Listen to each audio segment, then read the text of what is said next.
శ్రోతలకు స్వాగతం. ఈరోజు వినిపించబోతున్న నవల పాపం పడగనీడ. రచన కొండముది శ్రీరామచంద్రమూర్తి గారు. కనిపించారు. పొద్దుట్నుండి ఎక్కడికి పోయారా? ఒక్కడిని ఒంటి రెక్క మీద కష్టపడుతూ ఉంటే సానుభూతి చూపడానికైనా లేకుండా సిటీకి పోయారా? సరే గాని ఇవిగో శుభలేఖలు. రేపు మధ్యాహ్నం కర్కాటక లగ్నంలో పెళ్ళి, తప్పకుండా తగలడండి. ఒక్క గుక్కలో మాట్లాడేసి ఊపిరి పీల్చుకునేందుకు ఆగాడు విశ్వామిత్ర. పెళ్ళెవరికిరా? నాగేశ్వరరావు ఉరఫ్ నాగు ప్రశ్నార్థకంగా చూశాడు, వెలవెలబోతున్న గది నాలుగు మూలలా పరికిస్తూ. ఎవరి పెళ్ళో అవుతే నాకెందుకురా తాపత్రయం? నాదే. అది సరే, ఈ సామానంతా ప్యాక్ చేశారు. Anybody leaving? అన్నాడు కంఠస్వరం తగ్గించి. శుభలేఖ అందుకున్న నాగు, శ్యామసుందరం కొంచెం ఆశ్చర్యంగా ఒకరినొకరు చూసుకున్నారు. ఇన్విటేషన్ నీ పేరిటే వేయించావు. పెళ్లి కొడుకువు పెళ్లి పెద్దవు కూడా నువ్వేనట్రా? అన్నాడు శ్యామసుందరం. అవును భాయి, ఇది ప్రేమ వివాహం. పెద్దలమనేవారు పెద్దరికం నిలుపుకోలేనప్పుడు నాకు నేనే పెద్దనుగా తప్పలేదు. పెళ్లి చేసేది చేసుకునేది కూడా నేనే. ఆమోదించి ఆనందించే మిత్రులైనా లేకపోతే నా పెళ్లి చూసి మురిసేది నేనే అవుతాను. కుర్చీ మీద కాలు మోపి ఒయ్యారంగా వంగి చిరునవ్వుతో జవాబిచ్చాడు విశ్వామిత్ర. ఆనందించే మిత్రులకేమీ కొదవలేదోయ్. నీ కానీ నువ్వు తొందరపడ్డం లేదు కదా? అన్నాడు నాగేశ్వరరావు మాట నానుస్తూ. జీవితం క్షణికం రా బ్రదర్, తొందరపడకపోతే మించిపోతుంది. ఆవేశం చల్లారితే బతుకు తెల్లారుతుంది. ఏ పని ఆలోచించి చేయడానికి వ్యవధి లేదు. విశ్వామిత్ర వేదాంతిలాగా నవ్వాడు. కానీ కేవలం ఆవేశంలో చేసే పని ఆనందదాయకం కాదేమో అంటావు, అంతేనా? శ్యామ మాటని సగంలో అందుకున్నాడు విశ్వామిత్ర. అది పాతపాటే శ్యాము. ఏ విధాన ఏ అభ్యంతరము లేనిది, మనసుకు నచ్చినది మానవ జీవితంలో కనబడదు. మనసు ప్రధానమా సంఘ సాంప్రదాయమా అన్నది సమస్యకు పరిష్కారం. వ్యక్తిగతం. జీవితాన్ని కాచిబడబోసిన వ్యక్తిలాగా అర్ధనిమీలిత నేత్రాలతో చెప్పుకుపోతున్నాడు విశ్వామిత్ర. పెండ్లి ప్రస్తావన వచ్చేంత వరకు సంఘం ఎవరిని వ్యక్తిగా గుర్తించదు, పోనీ గుర్తించినట్లు ప్రవర్తించదు. పెండ్లి అనగానే వ్యక్తి తాలూకు వ్యక్తిత్వం హఠాత్తుగా వెలుగులోకి వస్తుంది. సంఘం గుర్తిస్తుంది అంటే పెండ్లాడబోయే వారి వ్యక్తిత్వం నశించే ఏర్పాట్లన్నీ సాంప్రదాయం పేరిట జరిపిస్తుంది సంఘం. వ్యక్తిత్వం అపరాధమైనప్పుడు సంఘానికి బలం లేదు, వ్యక్తి విలువలు లేవు. నాకు కాని సంఘం నాకు వద్దు. బతికినా చచ్చినా నేనుగానే ఉండిపోతాను. పోనీ ఆ అమ్మాయి ఎవరో ఏమిటో తెలుసుకున్నావా? విశ్వామిత్ర ఆవేశానికి నాగేశ్వరరావు అడ్డు తగిలాడు. ఏం వివరాలు కావాలి బ్రదర్? పిలుచుకో. దానికొక పేరుంది, అది నాకు నచ్చింది. అందం ఆకారం ఉన్నాయి, చూసి వరించాను. నా మనసు విప్పినప్పుడు ఆమె మనసు తెలుసుకోగలిగాను. మోహం స్నేహంగా మారి మా జీవితాలను తరింపజేస్తుందని నమ్ముతున్నాను. ఇంకేం కావాలి? కులం గోత్రం వగైరాలు తెలిసి లాభం లేదు, తెలియనందువల్ల నష్టమూ లేదు. ఆ ధోరణి చూస్తూ ఏమనడానికి పాలుపోక అలాగే నిల్చుండిపోయారు శ్యామసుందరం నాగేశ్వరరావును. విశ్వామిత్రలో కవితావేశం ఉందని వారికి తెలుసు, కానీ అది కార్యాచరణ వరకు వెళ్తుందని వారెన్నడూ ఊహించలేదు. పూర్వం ఎన్నడూ చూడనంతగా విశ్వామిత్రలో దాగున్న వ్యక్తిని చూడగలిగారు ఈరోజు. అతని వ్యక్తిత్వం రమణీయ భయానకంగా తోచింది. ఆ దివ్య సందర్శనతో ముగ్ధులైనారు. మిత్రులిద్దరూ మాట్లాడకపోవడం చూసి విశ్వామిత్ర మళ్ళీ అన్నాడు, మంచో చెడో నా బుద్ధికి తోచింది, నా జ్ఞానానికి అందింది చేస్తున్నాన్రా. అతనిలో ఆవేశం కొంత చల్లారింది. చిత్తశుద్ధి ఉంది, ఆత్మవిశ్వాసం ఉంది. ఆమోదంతో హర్షంతో కాకున్నా మిత్రవాత్సల్యంతోనైనా మమ్మల్ని ఆశీర్వదించండిరా. వస్తారు కదూ? అతని కనుకొలకల్లో నీరు నిండింది. నన్ను ఒంటరివాణిగా వదిలేయకండి. అదేం మాట తమ్ముడు, తప్పకుండా వస్తాం. అప్రయత్నంగా విశ్వామిత్ర చేతుల్ని తన చేతిలోకి తీసుకున్నాడు శ్యామసుందరం. మేం రాకుండానే నీ పెళ్లలాగవుతుందిరా వెర్రినాన్న అంటూ సాదరంగా భుజం తట్టాడు నాగేశ్వరరావు. ఆ స్నేహంలో కరిగిపోయిన విశ్వామిత్ర ఇద్దరినీ ఒకేసారి కౌగిలించుకున్నాడు. ప్రొఫెసర్ రాజశేఖరం గారు ఆశ్చర్యం నుంచి ఇంకా తేరుకోలేదు. ఆనాటి మధ్యాహ్నం జరిగిన సంఘటన వారి మనసులో ఇంకా మెదులుతూనే ఉంది. తన రక్తమాంసాలు పంచుకున్న విజయ ముద్దు ముద్దు మాటలతో మురిపించిన చిట్టి తల్లి పోయిన నాటి నుంచి తన ఒడిలో ఊరట పొందిన తన కుమార్తె అప్పుడే అంత పెద్దదైందా? అమ్మాయి ఆనర్స్ రాసిందని రాజశేఖరం గారికి తెలుసును. చీరలు కట్టుకుంటున్న వయసులో ఉందని కూడా తెలుసును. కానీ పెళ్ళిడికి వచ్చిందని మాత్రం వారు గమనించలేదు. తన పెళ్లి విషయం తానే స్వయంగా వ్యక్తిత్వాన్ని సంతరించుకున్నదని వారికి తెలియదు. మృదువుగా, ధ్వనిమాత్రంగా, లౌక్యంగా, అంత నేర్పుగా ఆ విషయం ఆమె ప్రస్తావించిందంటే నమ్మశక్యం కాకుండా ఉంది వారికి. ఆడపిల్లలు ఎంత తొందరగా ఎదిగిపోతారు అనుకున్నారు రాజశేఖరం గారు. ఆ విషయం వారికి అప్పుడే తెలియవచ్చినట్లు ఆశ్చర్యం కలిగింది. నిజమే మరి, తండ్రి కళ్లకు ఎప్పుడూ పసిపాపగానే కనిపించినా ఆ ఏటికి ఆ ఏడు పైబడక మానదు. ఇట్టే ఎదిగే ఆడపిల్లకు పెళ్లి చెయ్యాలని గ్రహించిన తల్లిదండ్రులు కలవరపడక మానరు. అయినా నా వెర్రిగాని నా వయస్సు నాకు గుర్తుంటే అమ్మల వయస్సు ఎలా మరిపొస్తుంది? నేనేం నిర్జరుడినా, నిత్య యవ్వనుడినా? కాలగమనంలో నేను పోగొట్టుకున్న వయసు నా కన్నతల్లిలో పెరగడం లేదు అనుకుని సన్నగా నవ్వుకుంటూ తన బట్టతల నిమురుకున్నారు రాజశేఖరం గారు.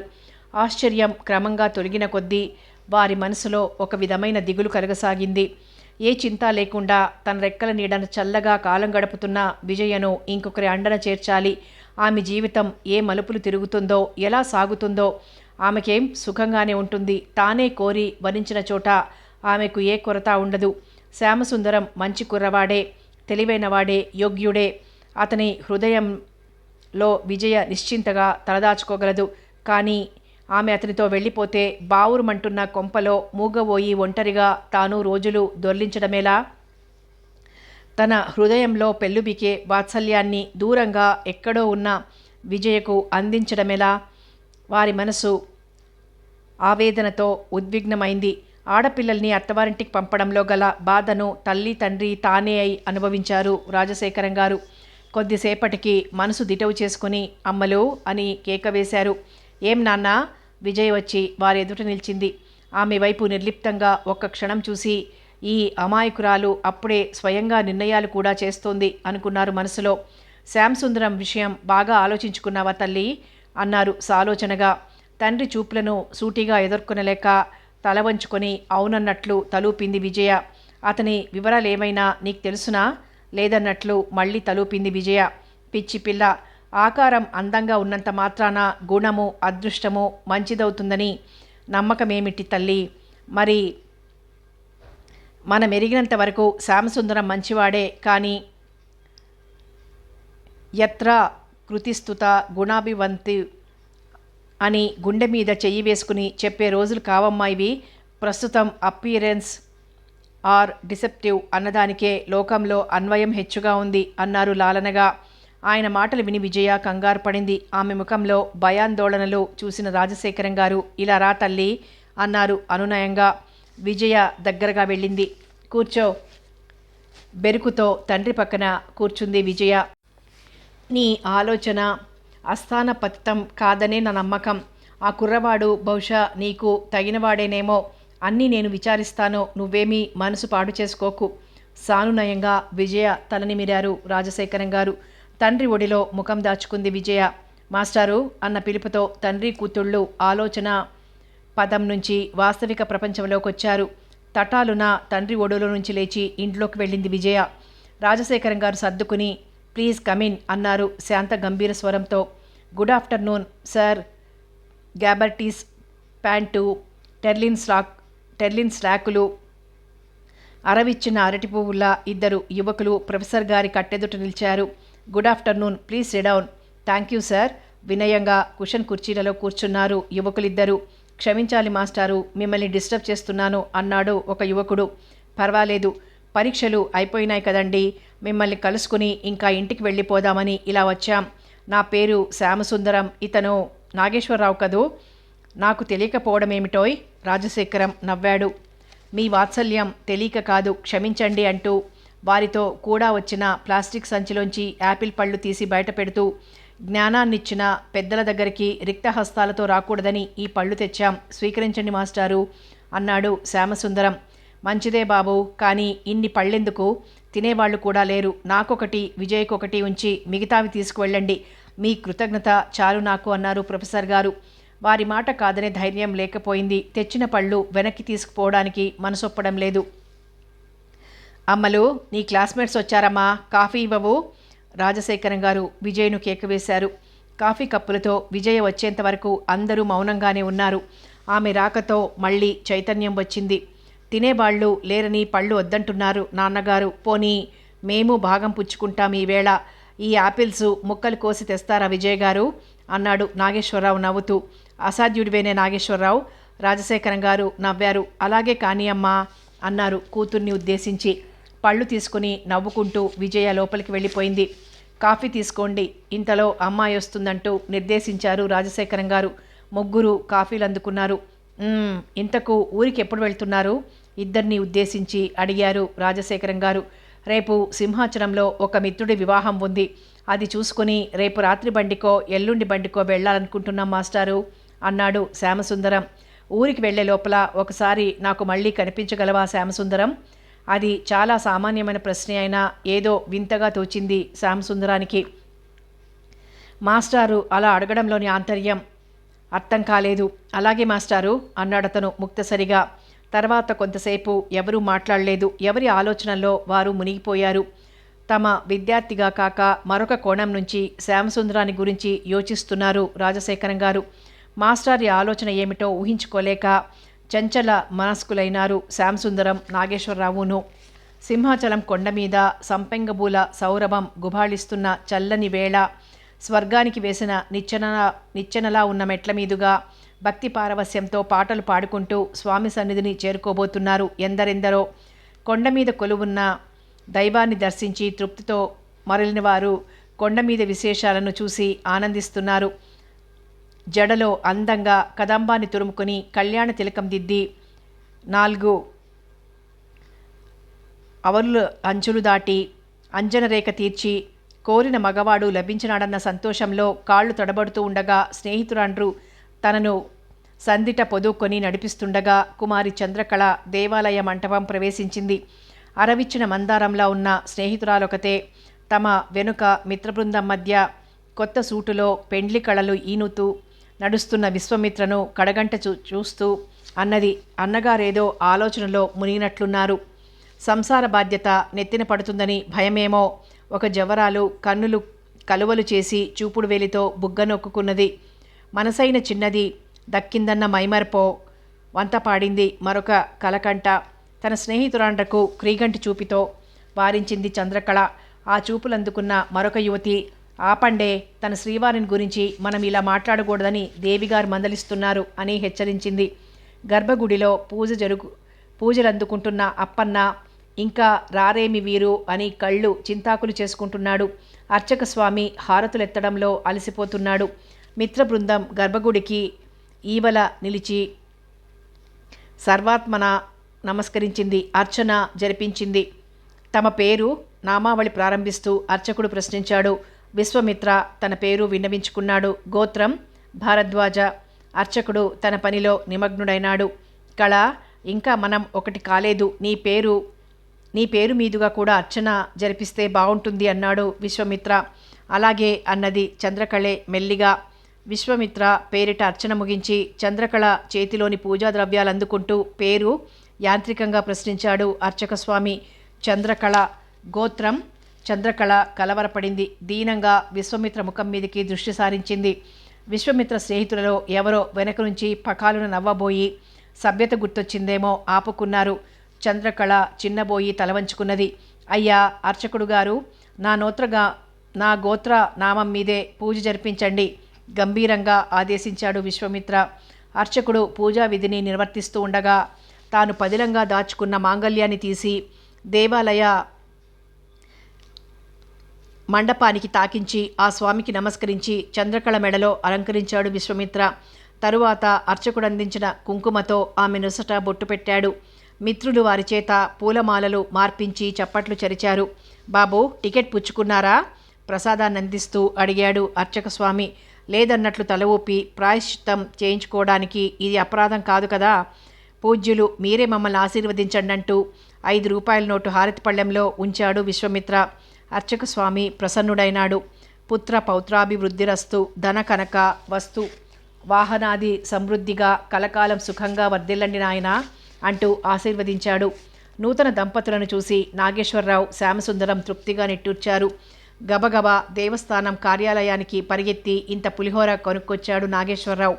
ప్రాంగణం వెలుపల ఒక బీదరాలు పనసతొనలు అమ్ముతూ ఉండటం చూసి చంద్రకళ స్నేహితురాలొకతే పనసతొనలన్నీ కొని తెచ్చింది. ఆయన తన సమీపంలో ఉన్న శిల్పాలను తిలకిస్తూ వధూవరులకు ఫోటోలు తీశాడు ఒక మిత్రుడు. తన వెంట తెచ్చిన ట్రాన్సిస్టర్ నుండి సంగీతాన్ని పంచిపెట్టిందొక చకోరాక్షి. అల్లంత దూరాన ఉన్న పున్నాగ చెట్టు కింద యువ దంపతులను మధ్య నిడుకొని అర్ధచంద్రాకారంలో ఆసీనులైనారందరూ. పులిహోర ఆకుల్లో పెట్టి వరుసగా అందరికీ అందిస్తూ నాగేశ్వరరావు అన్నాడు, ఆలు మగలుగా తొలిసారి మీరు ఆరగిస్తున్న దేవుని ప్రసాదమిది. దైవసాక్షిగా బాహ్య ప్రపంచంలో కానీ మానసికంగా కానీ జీవితాన్ని ఇద్దరం కలిసి ప్రసన్నం చేసుకొని పంచుకుంటామని మనసా ప్రమాణం చేసుకుంటూ మీ బంతి కానివ్వండి. సాంఘికమైన కట్టుబాట్లను కాదనిన మానవత్వాన్ని మరువక మార్గదర్శకంగా కలకాలం జీవించండి. తర్వాత తన సంచిలోంచి తీసి వాత్సాయన కామసూత్రాలను భగవద్గీతను కానుకగా వారికి అందిస్తూ కామాన్ని కళగా ఉపాసించి శరీరాన్ని గీతను ధ్యేయంగా ఉంచుకొని మనసును నిర్మలం చేసుకోండి. ఆధ్యాత్మిక మానవజాతి ప్రగతికి సూత్రప్రాయాలని విస్మరించకండి అన్నాడు. ఒకరి తర్వాత ఒకరుగా మిత్రులందరూ నవదంపతులకు కానుకలర్పించారు. నొసట కుంకుమ పెట్టి స్త్రీలకు చంద్రకళకు ఆదరంతో కానుకలిచ్చారు. మీ ఇద్దరికీ ఏ కానుకలు ఇవ్వలేని దాన్ని నిండు మనసుతో అన్నా వదినా అని మాత్రం పిలవగలను అన్నది సుమంత పెండ్లి కుమార్తెకు బొట్టు పెడుతూ. ఆమె కంఠంలో ఆప్యాయతతో పాటు విచారం ధ్వనించింది. విశ్వమిత్ర, చంద్రకళ ఇద్దరు మిత్రుల ఆదరాభిమానాలకు చలించారు. మీరందరూ చూపిస్తున్న ప్రేమకు కృతజ్ఞత తెలుపుకోవడం కంటే ప్రత్యుపకారం మేమేమి చేయగలం అన్నాడు విశ్వమిత్ర. చంద్రకళ కూడా తన కృతజ్ఞత చెప్పుకోబోయింది. ఆమె భావం గ్రహించిన స్నేహితురాలు ఒక ఆమె పనసతోన చంద్రకళ నోట్లో పెడుతూ పనసపండు వంటి కొడుకునివ్వాలే అంటూ పల్లవి పాడింది. అదేమి ట్రోయ్ విశ్వం, ఊరికే కృతజ్ఞత చెప్పేసి మాకు డిన్నర్ ఎగ్గొట్టాలని చూస్తున్నావా అన్నాడు ఒక మిత్రుడు. యువతీ యువకులందరూ కిలకిలా నవ్వారు. దూరం నుంచి పల్లవాడెవడో మోయిస్తున్న మురళీస్వరం వినిపిస్తోంది.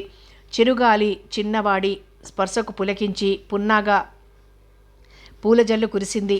మందగమనం నేర్చుకోవడానికి మబ్బులు భూమి మీద మదవతుల దగ్గరికి దిగి వస్తున్నాయి. దంపతులు పరధ్యానంగా ఉండడం గమనించి మెల్లమెల్లగా మిత్రబృందం జారుకుంది. చల్లని గాలికి పులకించి వేణురాగాన్ని హృదయంలో నింపుకుంటున్న చంద్రకళ మైమరిచి, మిత్ర, ఈ జీవితం ఇంత ఆనందానికి నోచుకుంటుందని నేనెన్నడూ ఊహించలేదు అన్నది మెల్లగా. చంద్రకళ చేతిని తన చేతిలోకి తీసుకోబోయాడు విశ్వమిత్ర. స్నేహితులు చుట్టూ ఉన్నారన్న భ్రాంతితో చప్పున తన చేతిని లాగేసుకుంది చంద్రకళ. చుట్టూ కలియ చూసి తాము ఒంటరిగా ఉండటం గ్రహించి ప్రశ్నార్థకంగా విశ్వమిత్ర వైపు చూసింది. అతను చిరునవ్వు నవ్వుతూ ఆమె చేతిని సున్నితంగా తన చేతిలోకి తీసుకున్నాడు. సిగ్గుతో చంద్రకళ తలదించుకుంది. ఎందుచేత విశ్వమిత్ర అనునయించాడు. తండ్రి ఎవరో తెలీదు. బాల్యం గడవకముందే తల్లి దూరమైంది. కులమేదో ఎరుగను ఉదాసీనంగా అన్నాడు విశ్వమిత్ర. తన మాటలు అతనికి రుచించలేదని చంద్రకళ గ్రహించింది. నా వల్ల నువ్వేం బాధలు పడతావో ఆమె ఇంకా ఏదో మాట్లాడబోయింది. కష్టమో సుఖమో కలిసి అనుభవిద్దాం. గాలికి చెందిన ఆమె ముంగులను సవరిస్తూ అన్నాడు విశ్వమిత్ర. నిరాశ నిరాధారం. ఇక నేను ధన్యురాలిని మిత్ర. ఆమె గొంతు జీరబోయింది. అతని ఒడిలోకి ఒదిగిపోయిందామె. ఆశలు ముక్కలైన ఆ ఆశ శకలం నుంచి ఆశయం సిద్ధించే వరకు ఆశించమన్నాడొక మహాకవి. అదే ధ్యేయం కదా అన్నాడు విశ్వమిత్ర. కొద్దిసేపు నిశ్శబ్దం ఆవరించింది. వేణునాదం ఆగిపోయింది. సన్నగా జల్లు ప్రారంభమైంది. మిత్ర, ఇంక ఇంటికి వెళ్దామా అన్నది చంద్రకళ లేచి నుంచుని చీరకుచ్చిళ్ళు సవరించుకుంటూ. దేవిగారి ఆజ్ఞ శిరోధార్యం అంటూ లేచాడు విశ్వమిత్ర. ఇద్దరూ కలిసి నడవసాగారు. అలా అడుగులో అడుగు వేసుకుంటూ నడవడం వారికి ఒక కొత్త అనుభూతిని కలిగించింది. కొండమెట్లు దిగుతూ ఉంటే చిత్రమైన భావం కలిగింది చంద్రకళకు. మిత్ర, ఇలా మెట్లు దిగుతూ ఉంటే స్వర్గం నుంచి నరకానికి పడిపోతున్నట్లుంది.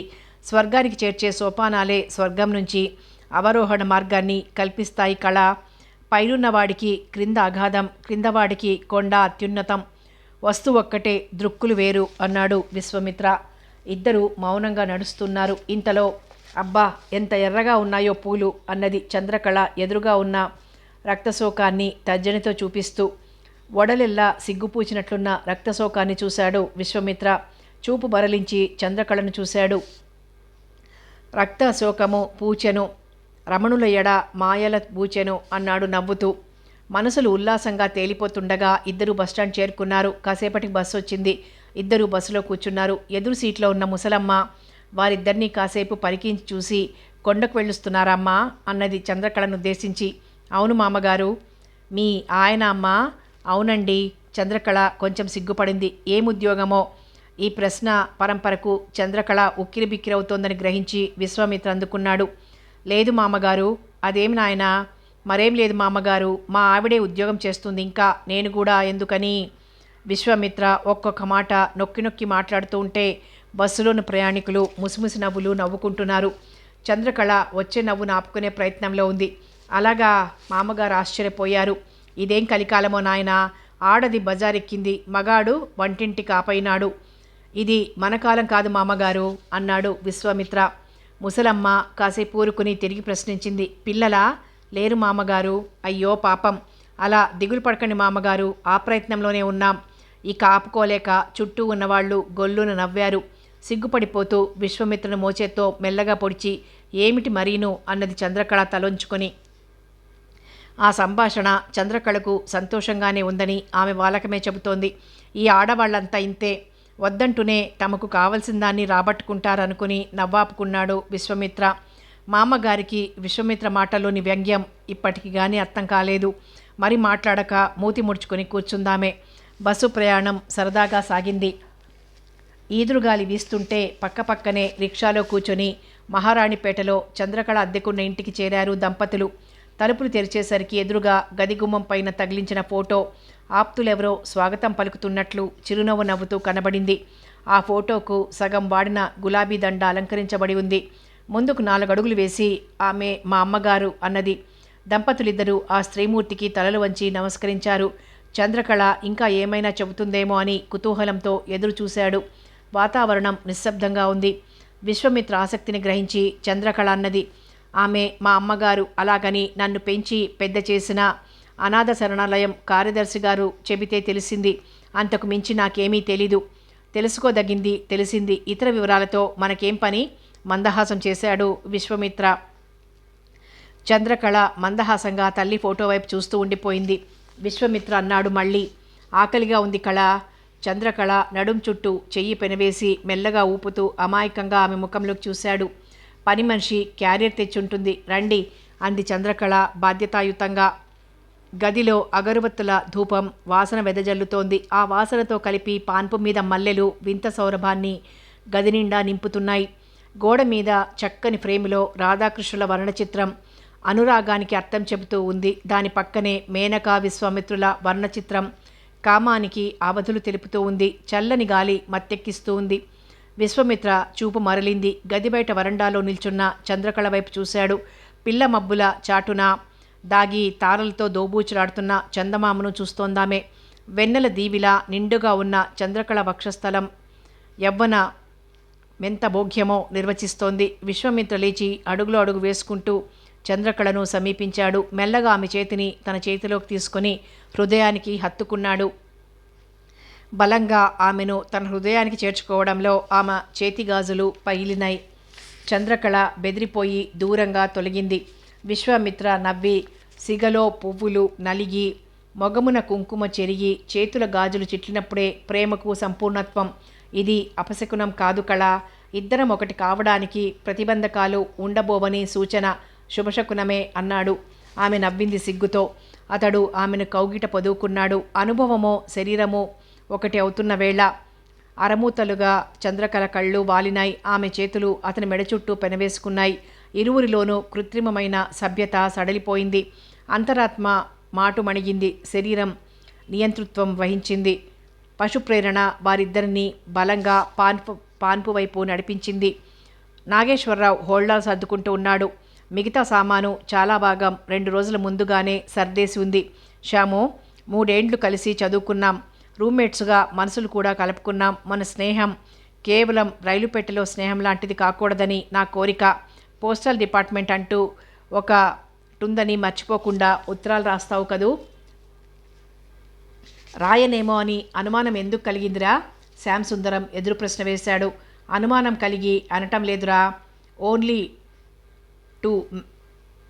టు మేక్ మ్యాచ్, ఆత్మతృప్తి కోసం అలాగే అనిపించుకుందామని. అలాగే అన్నాడు శ్యామసుందరం నవ్వుతూ. నాగేశ్వరరావు శృతి కలిపాడు. ఏమిటోరా, చిన్ననాటి స్నేహితుల్లో కొందరు చదువు చాలించి ఉద్యోగరీత్యా ఎక్కడికెక్కడికో వెళ్ళిపోయారు. అప్పుడు ఇలాగే వారానికి ఒక ఉత్తరమైనా రాసుకోవాలనుకున్నాం.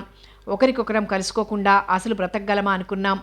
ఆలోచిస్తే నవ్వొస్తుంది, బాధ కలుగుతుంది. వారానికి కాదు కదా, సంవత్సరానికి కూడా ఒక ఉత్తరం రాసుకోవడం లేదు. వాళ్ళు సంసార బాధల్లో చిక్కుకున్నారు. నేను ఈ చదువుతో సతమతమవుతున్నాను. ఎవరికి వారే యమునా తీరే అయింది. చూడగా మనం జీవితంలో సెటిల్ అవుతామనుకోవడం వెర్రి ఊహేనేమో అనిపిస్తోంది. జీవితమే మనల్ని సెటిల్ చేస్తుందిరా. భర్తృహరి చెప్పింది అక్షరాల నిజం.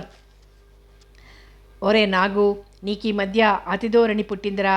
నేను జోస్యం చెబుతున్నాను చూడు, నువ్వు రాజకీయ నాయకుడివో సన్యాసివో అవుతావు. శ్యామసుందరం నవ్వాడు.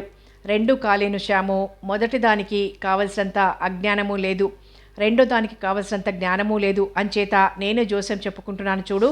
డాక్టర్ జాక్సన్ చెప్పినట్లు a scholar among boys, a boy among scholars, బడిపంతులవుతాను అన్నాడు. అదేంరా పాపం, భర్తృహరిని వదిలేసి జాన్సన్తో నేస్తం కట్టావు. బడిపంతుల్ని భర్తృహరి గుర్తించలేదా ఏం అన్నాడు శ్యామసుందరం ఆశ్చర్యాన్ని నటిస్తూ. లేకేంరా, సూటిగా బడిపంతుల్ని గురించి కాకపోయినా అలాంటి సామాన్య సంసారుల్ని గురించి ఓ ముక్క చెప్పాడు. పాపం, నీ జ్ఞాపక శక్తి అమోఘబ్రా, బలవంతాన నవ్వు ఆపుకుంటూ అన్నాడు శ్యామసుందరం. అంచేత నువ్వే గుర్తుంచుకొని ఉత్తరాలు రాస్తూ ఉండాలి. ఇంతకు నువ్వు రాయవన్న మాట. పిచ్చి నాగన్న, ఏ కారణం చేతనైనా ఉత్తరం రాయలేకపోతే ఇక స్నేహం లేనట్లేనా అన్నాడు శ్యాము సానునయంగా. ఏమోరా, నా బుద్ధి సంకుచితం అన్నాడు పసివాడి ధోరణిలో. బుద్ధికేం, ఆకాశంలా విశాలమైందే, కానీ ఆవేశం పూనుతూ ఉంటుంది అంతే. కొంపదీసి విశ్వామిత్రలాగా నువ్వు లవ్ మ్యారేజ్ చేసుకోగదా? చేసుకుంటే చేసుకుంటానేమో కానీ కొంప మాత్రం తీయను. ఎవరి జీవితం ఎలా తెల్లవారుతుందో చెప్పలేనురా. ఇంతకీ నువ్వు భోగివో త్యాగివో తేలకుండా ఉందిరా. ఇది కానివాడు అది కాలేడని వేమన చెప్పాడు కదరా. పద్యం గుర్తుంది కానీ చదవలేదులే, భయపడకు. ఇద్దరూ గట్టిగా నవ్వారు. వారి ముఖాన సంతోషం ఇంకా తచ్చాడుతూ ఉండగానే గది బయట నిల్చొని, శ్యామసుందరం గారు అన్నాడు మెసెంజర్. Telegram sir. మర్నాడు తానెలాగూ వెళ్ళాలనుకుంటూ ఉండగా ఈ టెలిగ్రామ్ ఏమిటా అని ఆలోచిస్తూ అందుకున్నాడు శ్యామసుందరం. కవర్ చించి చూశాడు. Mother expired, start immediately. అమ్మా, అప్రయత్నంగా బాధ వెలువడింది అతని కంఠంలో. ఏమిట్రా, ఏం జరిగింది? ఆదుర్దాగా శ్యాము దగ్గరకు ఒక కంగాలో చేరుకుని అతని కన్నులు ఆర్ద్రం కావడం చూశాడు నాగేశ్వరరావు. మిత్రుడి చేతిలోని కాగితం తీసుకుని చదివాడు. శ్యామాన్ని ఎలా ఓదార్చాలో అతనికి తెలియలేదు. అతని భుజం పట్టుకుని మెల్లగా నొక్కుతూ శ్యాము అన్నాడు. నాగేశ్వరరావు కంఠం మిత్రుడి బాధను పంచుకున్నది. మిత్రుని సమక్షంలో దుఃఖం ఉప్పెనలా పొంగింది. శ్యామం మిత్రుని కౌగిలిలో ఉపశమనం వెతుక్కున్నాడు. తాతల మార్గాన్నే తల్లిదండ్రులు అనుసరించడం నిత్య జీవిత సత్యంగా చూస్తూ ఉన్న ఎవరికి వారు మృత్యు ఘడియ సమీపించే వరకు తాను తనవారు అమరులనే భావంతోనే కాలం దొర్లిస్తారు. లోకవ్యాప్తంగా ఉన్న సత్యమే తమ పట్ల కూడా వర్తిస్తుందని గ్రహించరు. అది గ్రహించిన వారు మహర్షులై సత్యస్వరూపంలో లీనమవుతారు. నాగేశ్వరరావు మౌనంగా శ్యామసుందరం వస్తువులన్నీ సర్దేశాడు. హృదయంలో పొంగిన బాధ కొంత తగ్గిన తర్వాత కానీ ఈ ప్రపంచంలోకి రాలేదు శ్యామసుందరం. నాగు, శ్యామం గొంతులో విషాద ఛాయలు మాయలేదు. శ్యామం, నీ సామాను ప్యాక్ చేశాను, స్టేషన్ దాకా కూడా వస్తాను, పద అన్నాడు నాగేశ్వరరావు.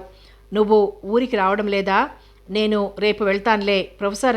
ప్రొఫెసర్ గారికి కబురు చెప్పాలి కదా, నిన్నెందుకో కలుసుకోమని ప్రత్యేకంగా చెప్పారు కూడాను. శ్యామసుందరం ఒక్కసారి భారంగా నిట్టూర్చి మనసును కుదుటపరుచుకొని ప్రయాణానికి సిద్ధమైనాడు. ఇంతలో నాగేశ్వరరావు రిక్షా తీసుకునొచ్చాడు. ఇద్దరూ స్టేషన్ చేరుకున్నారు.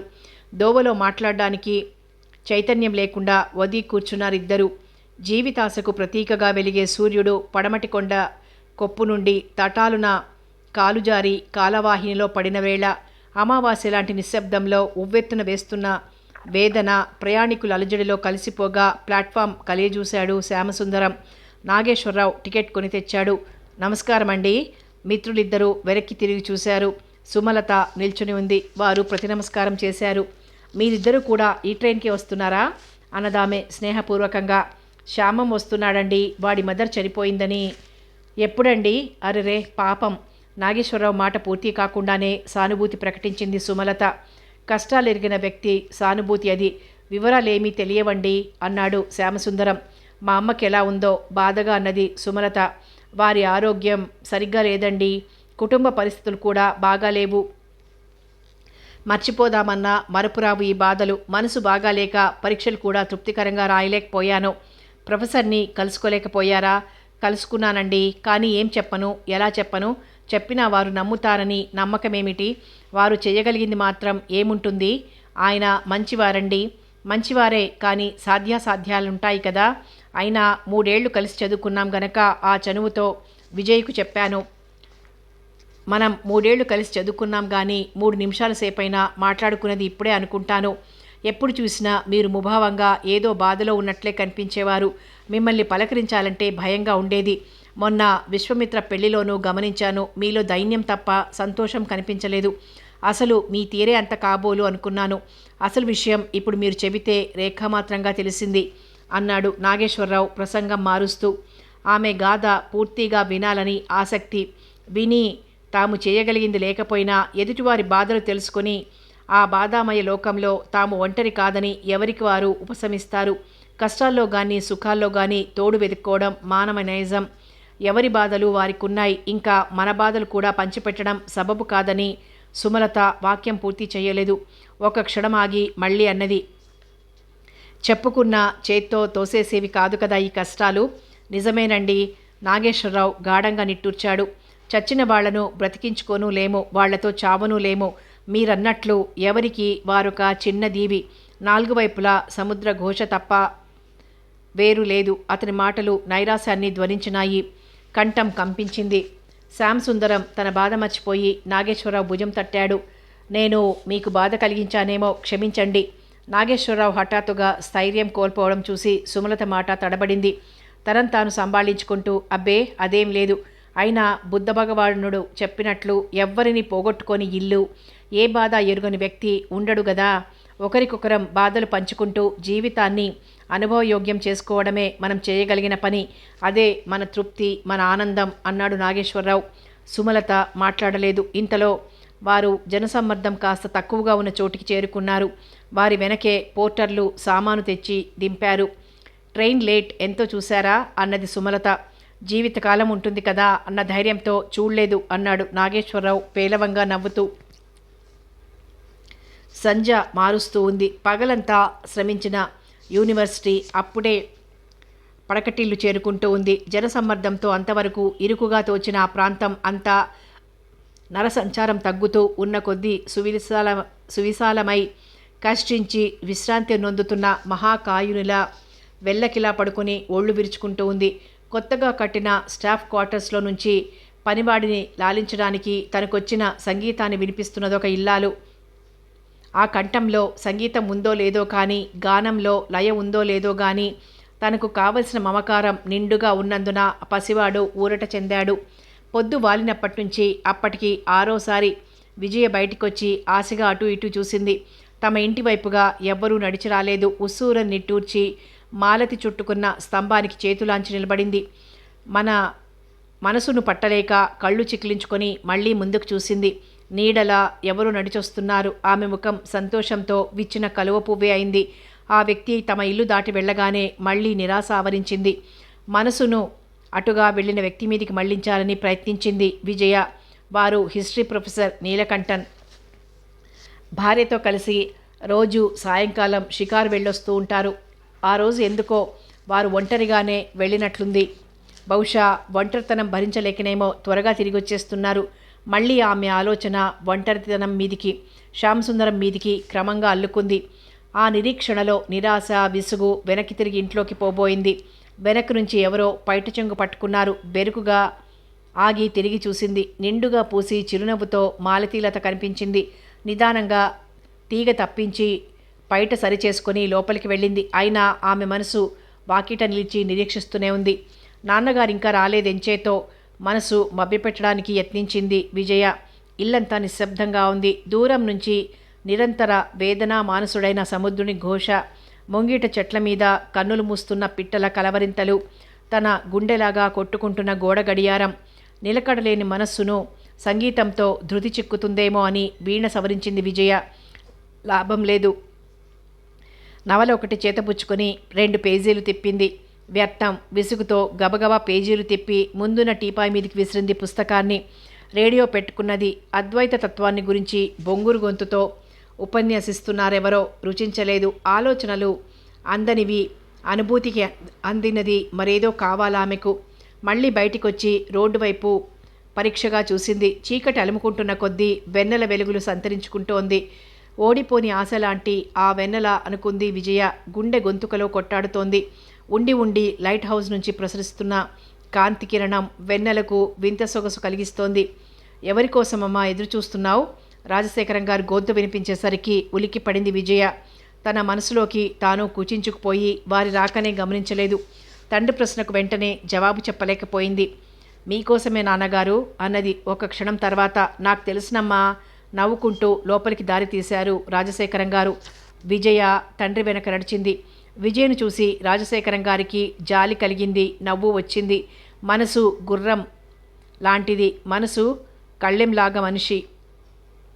ఎప్పుడో చదివిన కవిత వారి మనసులో మెదిలింది. అన్నీ ఉడిగిన అయ్యలు ముక్తులు అనుకున్నారు. గత స్మృతులేవో లీలగా వారి మనోపలకం మీద రూపొందినాయి.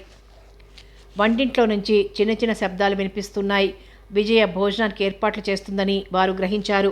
లేచి దొడ్లోకి వెళ్ళి కాళ్ళు కడుక్కున్నారు. వెన్నెల్లో చెట్టు మొదట ఉన్న ముంగీస ఒకటి వారిని చూసి తోటలోకి పారిపోయింది. అప్పుడే వీచిన చిరుగాలికి 2 సంపెంగ పూలు నిశ్శబ్దంగా రాలిపడినాయి. నేను మెచ్చుకోకూడదు గాని నీ వంట మహా బాగుంటుంది తల్లి అన్నారు రాజశేఖరం గారు వడ్డించిన పదార్థాల వైపు చూస్తూ. ఉబ్బించడానికి మీ మగాళ్ళు ఫస్ట్ నాన్నగారు. గట్టిగా చెప్పాల్సి వచ్చినప్పుడు మాత్రం నలభీమ పాకం అంటారే గాని వండి పెడుతున్నందుకు జాలితోనైనా ఆడవాళ్లను మెచ్చుకోరు. విజయ కిలకిలా నవ్వింది. అందులో మా తప్పేమిటి? మీరు ఉబ్బుతారు గనక మేము ఉబ్బిస్తాం అన్నారు వారు నవ్వుతూ. నిజమే నాన్నగారు, అదే మా బలహీనత. అంతలో ఆమె ఉదాసీనత వహించింది. బలహీనత కాదమ్మా, అల్ప సంతోషిత్వం, ఆధిక్యతకు గుర్తు. విజయ మాట్లాడలేదు. అమ్మలు, సాయంత్రం నేనలా వెళ్ళాక శ్యామసుందరం గాని వచ్చాడా అన్నారు ప్రసంగం మారుస్తూ. లేదు నాన్నగారు. వస్తాడమ్మా, ఏదో ఆటంకం లేకపోతే ఈ పాటికి వచ్చేవాడే అన్నారు రాజశేఖరం గారు సానునయంగా. అంతలో మాస్టారు అన్న పిలుపు వినపడింది. అదుగో మాటలోనే వచ్చేసినట్లుంది అంటూ బయటికొచ్చారు రాజశేఖరం గారు. వడ్డన ముగించి వంటింటి తలుపు వారగా వేసి వారిని అనుసరించింది విజయ. నమస్కారం మాస్టారు. నాగేశ్వరరావు చేతులు జోడించాడు. శ్యామసుందరం కోసం ఎదురు చూస్తున్న రాజశేఖరం నాగేశ్వరరావును చూసి కొంచెం ఆశ్చర్యపడ్డాడు. నువ్వా, రా కూర్చో అన్నారు నిదానించి. డోర్ కర్టెన్ వెనక నుంచి నాగేశ్వరరావుని చూసి నిరాశ చెందింది విజయ. నాగేశ్వరరావు హాల్లోకి 2 అడుగులు వేశాడు కానీ కూర్చోలేదు. శ్యామసుందరం తల్లిపోయిందని వైరొచ్చిందండి. అరరే పాపం. అప్రయత్నంగా సానుభూతి వెలువడింది రాజశేఖరం గారి హృదయంలోంచి. విజయవదనం కళావిహీనమైంది. అతను హఠాత్తుగా స్వగ్రామం వెళ్ళవలసి వచ్చింది. వెళ్ళాలి బాబు, కన్నతల్లి తర్వాతనే ఎవరైనా. ఈ మాట మీకు చెబుదామని నా ప్రయాణం రేపటికి వాయిదా వేసుకుని ఆగిపోయాను మాస్టారు. వేళగాని వేళ మిమ్మల్ని శ్రమ పెట్టినందుకు క్షమించండి. అదేం మాట బాబు, మీరు మాత్రం నాకు బిడ్డల్లాంటి వారు కాదా? నా వాళ్ళు నా దగ్గరికి రావడానికి సమయాలేమిటి? వారి మాటల్లో ఆర్ద్రత కనిపించింది. మరింకా వస్తాను మాస్టారు వెనుదిరిగాడు నాగేశ్వరరావు. నాగేశ్వరరావు, నీ భోజనం అయిందా అన్నారు రాజశేఖరం గారు ఆప్యాయంగా. లేదండి, శ్యామును రైలెక్కించి నేరుగా ఇటే వచ్చాను. అమ్మలు, నాగేశ్వరరావు కూడా వడ్డించు తల్లి. మీకు ఈ శ్రమ దేనికి మాస్టారు? మెస్లో భోంచేస్తాను. శ్రమ ఏముంది ఇందులో? పర్వాలేదు, రేపెలాగూ మీ ఊరు వెళ్తుంటివి. ఈ పూట కలిసి కాలక్షేపం చేద్దాం. కాదనే ధైర్యం లేకపోయింది నాగేశ్వరరావుకు. పోనీ విజయ నీ క్లాస్మేట్ కదా, ఆమె డిన్నర్ ఇస్తుందనుకో అన్నారు రాజశేఖరం గారు అతను సందేహించడం చూసి. వడ్డించమ్మా, వచ్చేస్తున్నాం. బూట్లు విప్పబోయ్, పద పద. ప్రొఫెసర్ గారు అంత చనువుగా వ్యవహరిస్తారని నాగేశ్వరరావు ముందెన్నడూ ఊహించనైనా లేదు. ఈనాడు తాను చూస్తున్నది ప్రొఫెసర్ని కాదు, రాజశేఖరం గారిని. తమ సంగతి తమకు తెలుసు గనక రాజశేఖరం గారు నాగేశ్వరరావు ఆలోచన పసిగట్టారు. ఏమిటో ఆలోచిస్తున్నావు? నా అంతవారు మీరైనాక మన మధ్య దూరం పనికిరాదోయ్. కాకపోతే ఇప్పటి విద్యా విధానాన్ని బట్టి గురు శిష్యుల మధ్య సహజంగా కొంత దూరం ఏర్పడింది. అది అవసరమూ అయింది. పూర్వపు గురుకుల వాసం పద్ధతుల్ని అనుసరించడానికి ఈ విధానంలో కొన్ని ప్రతిబంధకాలున్నాయి. అంత మాత్రమే గాని ఏ కాలంలో అయినా గురువు పితృ సమానుడే. చదువు ఇవ్వడంలోనూ తీసుకోవడంలోనూ తప్పులేదు. హద్దు తెలిసి మెలిగితే సరి. అమ్మ ఇప్పటికీ వడ్డించేసే ఉంటుంది. నీకు ఆకలిగా ఉంది. అసలు విజయ చేతి వంట రుచి చూస్తే నువ్వు రోజు మా ఇంట్లోనే భోంచేస్తానంటావు తెలుసా అన్నారు నాగేశ్వరరావును హుషారు చేస్తూ. ఆ చనువు చూసినాక ఎవరికైనా బెరుకుగా ఉండడం కష్టం. వెంటనే నాగేశ్వరరావు బూట్లు విప్పేసి వారి వెనువెంట నడిచారు. ఆ చొక్కా కూడా విప్పకపోయావు, నాకేమీ అభ్యంతరం లేదు. భోజన సమయంలో కాస్త ఊపిరాడుతుందని నాకు బిడియంగా ఉంటుంది మాస్టారు. నాగేశ్వరరావు నిజంగా సిగ్గుపడిపోయాడు. ఆల్ రైట్ నడు. ఇద్దరూ లోపలికి వెళ్ళి భోజనం ముందు కూర్చున్నారు. అమ్మలు, నాగేశ్వరరావుకు సిగ్గెక్కువ, నాకు మరుపెక్కువ. ప్రొఫెసర్ని కదా, అంచేత నువ్వు జాగ్రత్తగా గమనించి వడ్డించాలి అన్నారు రాజశేఖరం గారు అన్నం కలుపుకుంటూ. విజయ నవ్వింది. నాగేశ్వరరావు ఒదిగి తల వంచుకొని కూర్చున్నాడు. ముద్ద కలపబోయి ఆహారం పట్ల వ్యవహారం పట్ల సిగ్గు పనికిరాదు. నేను చూడు ముసలివాణ్ణి అప్పుడే ఒక వాయి లాగించేశాను. ఏ విషయంలోనూ మేం మీతో పోటీ పడలేం మాస్టారు. అప్పటికి నాగేశ్వరరావు బిడియం పూర్తిగా సడలిపోయింది. అందుకే ఓల్డ్ ఈజ్ గోల్డ్ అన్న సామెత పుట్టింది మరి. అన్నట్లు శ్యాంసుందరం తల్లికి ఎంత వయసు ఉంటుందోయ్, నీకేమైనా తెలుసా అంటూ మాట మార్చారు. తెలీదు మాస్టారు. అమ్మలు, ఆ బంగాళాదుంప కూర చెరికాస్త వడ్డించమ్మా. విజయ కూర వడ్డించబోయింది.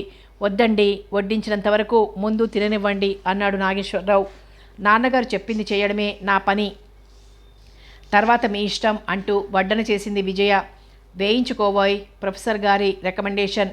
ఇలా తింటే ఇక నేను కనబడనేమోనండి. నాగేశ్వరరావు నవ్వాడు. క్రేన్ తెప్పిద్దాంలేండి అంది విజయ. ముగ్గురు నవ్వారు. రాజశేఖరం గారు మళ్ళీ సంభాషణను శ్యాంసుందరం వైపు మరలించారు. అయితే మీ మిత్రుడి కుటుంబ వివరాలు నీకేమీ తెలియవన్నమాట. కొన్ని తెలుసునండి. దూర కాల్చిన పెసర అప్పడాలు వడ్డించింది విజయ. అతనికి అప్పచెల్లెళ్ళు ఎవరూ లేరండి. ఒక్కడే కొడుకు. స్థితిపరులనే చెప్పుకోవాలి. అతని స్వగ్రామం కొండముదండి. అప్పికట్ల స్టేషన్లో దిగితే నడిచేవాడికి 4 మైళ్ళంటారు. గుంటూరు జిల్లా వాడేనన్నమాట. రాజశేఖరం గారు సాభిప్రాయంగా విజయ వైపు చూశారు. ఆమె నవ్వి తలవంచుకుంది. ప్రొఫెసర్ గారు శ్యాంసుందరాన్ని గురించి ఇంతగా గుచ్చిగుచ్చి వివరాలు అడగడం నాగేశ్వరరావుకు కొంత ఆశ్చర్యాన్ని కుతూహలాన్ని కలిగించింది. అతను కారణం ఊహించకపోలేదు. అయితే ఆధారం బలంగా లేదు. మరేం లేదు నాగేశ్వరరావు. ఇంతగా ఎందుకు అడుగుతున్నానంటే అసలు విషయం చెప్పేశారు రాజశేఖరం గారు. అతనికి విజయ్నిద్దామని అభిప్రాయం కలిగింది. ఇల్లు కట్టి చూడు, పెళ్లి చేసి చూడు అన్నారు కదా. మంచి చెడు తెలుసుకోకుండా శుభకార్యాలు ఎలా జరుగుతాయి? చాలా సంతోషం మాస్టారు.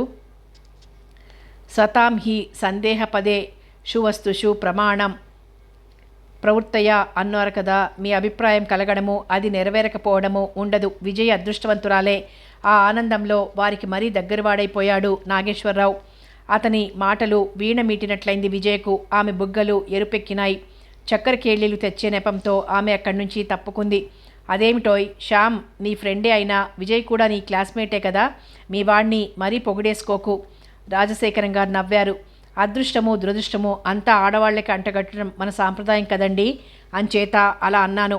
మా తరం వాళ్ళం ఏదో చాదస్తులం అనుకోవచ్చు. కుర్రకారు కూడా ఇలా అంటే ఎట్లా? వ్యంగ్యంతో కలిసి చనువు పరిపూర్ణత్వాన్ని అందుకుంది.